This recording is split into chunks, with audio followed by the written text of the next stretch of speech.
morning, guys, and welcome to Kim's Kitchen. Well, today I had some peaches that kind of were sitting in the refrigerator, and I thought, maybe I should can them or turn them into some jam, and that's exactly what I did. Right now, the jars are still hot, so I can't pick them up. But yeah, let me show you what I did.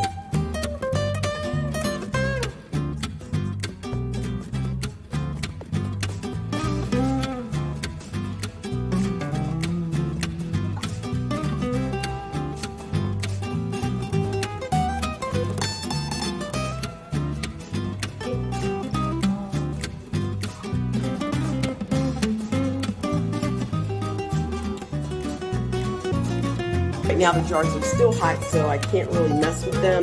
But as you see, I have my cinnamon stick inside. There's sugar. These look very glazy, so just 3 small jars, and I'm pretty excited about them. Proverbs 3:17. The ways of wisdom are sweet, always drawing you into the place of holiness.